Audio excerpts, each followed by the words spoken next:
Catherine Norris-Trent has been in Kabul for a few days now, and we can speak to her now. Catherine, what can you tell us at the moment? Hello there, Nadia. Yes, I wasn't far from the airport myself at the time. I did indeed hear at least one explosion, so I can confirm that happened, followed by exchanges of gunfire. Now, we saw at least a dozen people injured ourselves being carried away, people very panicked, running through the streets near the airport. Of course, there have been big crowds there, people trying to get away.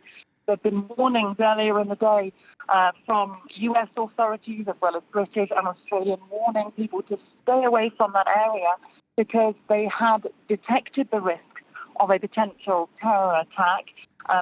Some people talking now, obviously it's very early stages, and there's absolutely no sign of what kind of weapon or explosives were used. It wasn't a very loud explosion, actually, so that could give some pointers. There was a possible second explosion about half an hour later. Again, not very loud. So we'll have to wait and see what's been confirmed about that, but at least a dozen injured that we saw ourselves.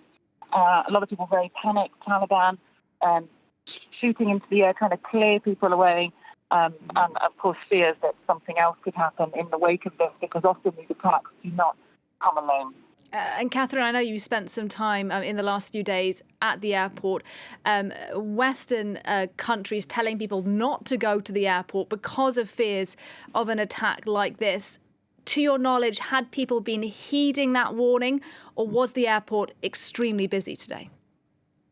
It was extremely busy. There were still thousands and thousands of people crushing into those streets. People are desperate to get away. They know the window of opportunity for them to try and get out of Afghanistan on these evacuation flights is closing. And so, yes, the government have been calling people not to come. The Taliban had said that they weren't going to work let any Afghan citizens through, and they've been blocking the road. They've got various checkpoints, the Taliban checkpoints, trying to stop people getting through, whipping them and hitting them as well as part of their crowd control methods. But still, those streets were busy. And so, we can imagine whatever type of explosion this was, that the casualties will reflect that.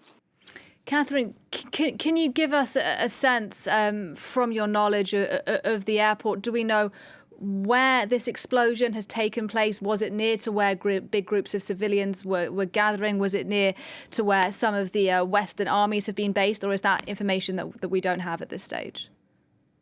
Yeah, and I don't want to give false information that hasn't been confirmed, but it seems that we were not too far away from the Abbey Gate, which is where British soldiers are stationed and where we've seen those very large groups of civilians massing. So it seems that it was in that area, again, yet to be confirmed, but that's where we heard it. And that's where we saw panicked people running away, and that's where we saw them carrying injured people away. Some people with quite a lot of blood on them there. So, it would seem that this attack has targeted those large crowds, which had been the fear. It's not only the Taliban who are at large in Afghanistan. There's been lots of fears about the Islamic State group, notably ISIS-K, their Central Asian group, who are at odds enemies of the Taliban, and there have been intelligence detected that they might be looking to stage an attack. So again, no claim of responsibility so far. It's very early stages, but we definitely had an explosion and saw at least a dozen people injured, some with lots of blood all over them. One man I spoke to said that he'd heard something about a backpack being exploded. People were panicked. This information is not confirmed. We're going to try and put together with what we saw with other sources here in Kabul. All right, Catherine Norris-Trent, we're really pleased you're safe. We'll leave you to go try to figure out a little bit more about what's going on very near to where you are by Kabul airport. Catherine, for the moment, thank you very much indeed. And as you were hearing there from